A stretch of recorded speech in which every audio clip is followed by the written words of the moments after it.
I couldn't believe it. The woman who brought me into this world, the same woman who told me I'd amount to nothing, was now sitting across from me in my office, nervously clutching a stack of files. Her eyes darted around like she couldn't believe what was happening. And yet, here she was, my employee, taking instructions from me. I felt a rush of vindication, a mixture of triumph and disbelief, and yes, a little satisfaction in knowing that all those years of belittling words had finally come full circle. Every time she said, "You'll never be anything," it had fueled me in ways she could never imagine.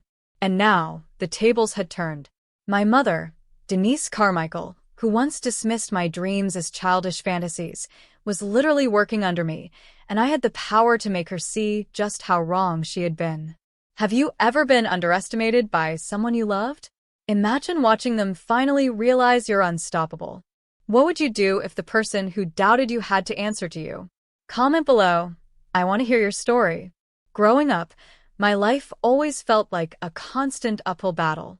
My mom, Denise Carmichael, had a sharp tongue and little patience for anything she considered unrealistic. While other kids were encouraged to dream, I was told to aim lower, to accept my place. I remember sitting at the kitchen table, sketching designs for a little boutique I wanted to open, and her words cutting through me like ice. "Emma, stop wasting your time. You'll never be anything." I was 15, full of hope, and those words hit harder than any failure ever could. Despite her constant criticism, I kept dreaming. I took odd jobs, saved every penny, and poured my heart into learning everything about business, marketing, and fashion. My father had left years ago, leaving her bitterness to shadow our home, but it only strengthened my resolve. High school was a mix of humiliation and hidden ambition. Denise would often invite her friends over just to point out my mistakes or belittle my achievements. I felt trapped, but I also felt the spark of determination. I knew one day I would prove her wrong. Every sarcastic remark, every dismissal, became fuel. I wasn't just angry. I was preparing quietly for the day I'd rewrite our story, and she would finally see me as more than a nothing. For years, I carried the weight of my mother's disapproval like a shadow I couldn't shake. Every small success felt hollow because Denise had conditioned me to doubt myself. Even when I earned scholarships or won local design contests, she'd shrug and say, "That's cute, Emma, but it's not real work." Her words cut deeper than any insult from strangers ever could. I began questioning my own abilities, wondering if maybe she was right. But deep down, a tiny spark of defiance kept flickering. The turning point came during my early 20s. I had opened my first boutique, a tiny space in downtown Phoenix, and the place was thriving. Customers loved my designs, the local press gave glowing reviews, and for the first time, I felt validation.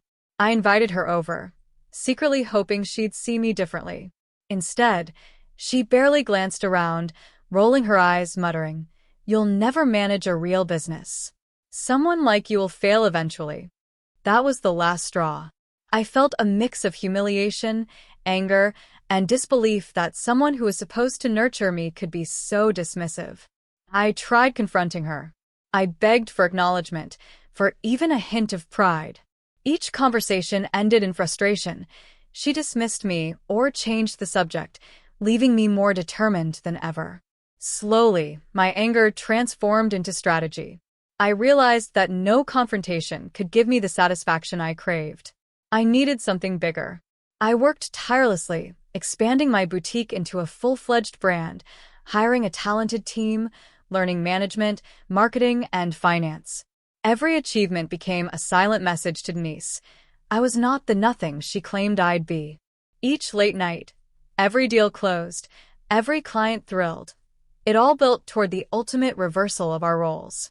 I envisioned a day when she would see me not just succeed, but lead, and perhaps, just perhaps, work under the very daughter she had once tried to diminish.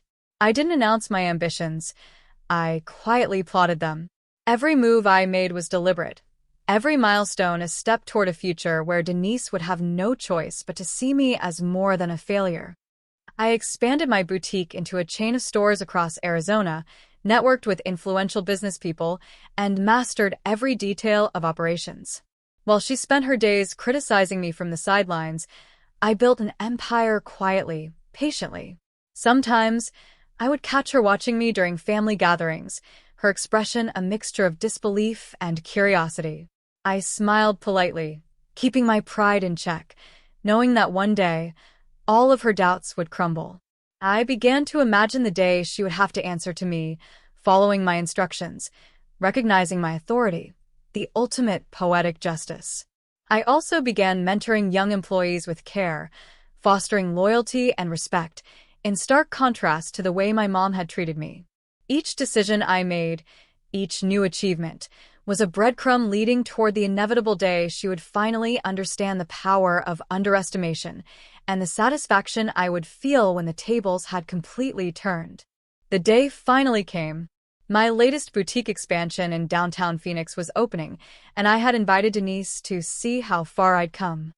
I could feel her hesitation the moment she stepped into the office, her eyes darting, her posture stiff, like she was trying to prepare herself for something she didn't fully understand. I greeted her with a polite smile, hiding the satisfaction that surged through me. "Emma, this is impressive," she murmured, struggling to find words. I nodded graciously, then handed her a folder. "Here are the staffing assignments," I said. Her eyes widened as she skimmed the list. There it was, her name, listed under Operations Coordinator. My mother, who had belittled my dreams for decades, would now be taking instructions from me. Her face turned pale. You can't be serious," she stammered. "Oh, I am," I replied calmly. "You'll be reporting directly to me, Denise. Every decision you make will go through me. I trust you'll handle it professionally." She looked at me, a mixture of shock, humiliation, and, finally, understanding. She had underestimated me for years, dismissed my potential, and now the reality was unavoidable. I felt a surge of triumph, not in hurting her, but in the undeniable proof of my perseverance. As the days passed, she complied, slowly realizing that the girl she had once called nothing had become a woman of influence, intelligence, and authority. Each task she completed under my supervision reinforced the lesson she had ignored for decades. I was unstoppable, and her doubts had been her own undoing. For the first time, I saw her humbled, but I also felt a release, a liberation from the years of pain and silence. This wasn't just revenge. It was closure, empowerment, and finally, my mother seeing me as the woman I had always known I could become. Sitting in my office after the initial shock had worn off, I reflected on everything that had led to this moment.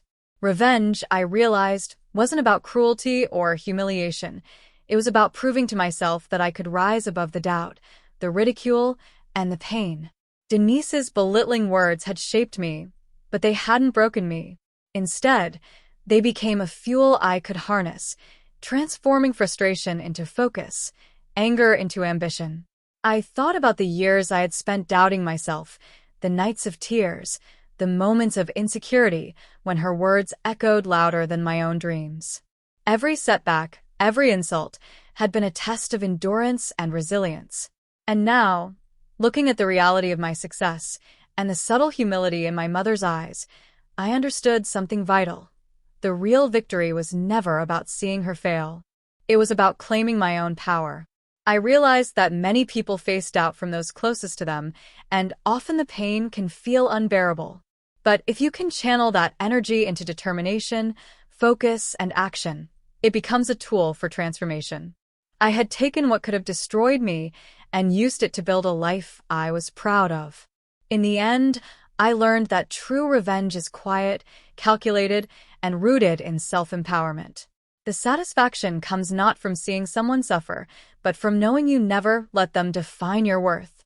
Denise's realization, the shift in our relationship, and the respect she now had for me was simply a reflection of the strength I had cultivated all along. Life, after the reversal of roles, felt surreal at first. Denise had settled into her new position, and while there was an initial awkwardness between us, something remarkable began to happen. Our relationship started to change. She listened when I spoke, followed my guidance, and, slowly, respect replaced the old tension. I no longer carried the weight of her doubt. Instead, I felt a renewed sense of confidence and independence. My business continued to grow, branching into new markets, and I surrounded myself with a team that shared my vision and values. I took pride in mentoring young employees, helping them avoid the mistakes I had once struggled through. Every success was a quiet reminder of how far I'd come and how determination could transform a dream into reality, even when your closest critic tried to tear it down. Denise, for her part, began to recognize her mistakes. I could see glimmers of humility and even genuine admiration, which, though long overdue, were strangely satisfying. I realized that the ultimate payoff of my journey wasn't just professional, it was emotional.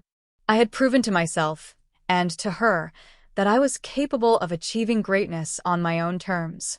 I had learned the delicate balance of power and compassion. I didn't need to destroy her. I simply needed to rise. And rising was far sweeter than any confrontation or argument could ever have been. My life now had clarity, purpose, and freedom from the lingering shadows of doubt. The past was no longer a burden.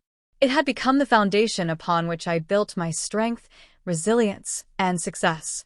And for the first time, I felt fully in control of my own story. Sometimes, proving yourself isn't about revenge. It's about discovering your own strength. I didn't need to humiliate my mother or relish her mistakes. I just needed to rise, to build, and to claim the life I was always meant to have. Watching her finally recognize my achievements was satisfying, yes, but the real victory was in the confidence, independence, and clarity I gained along the way. Now I want to hear from you.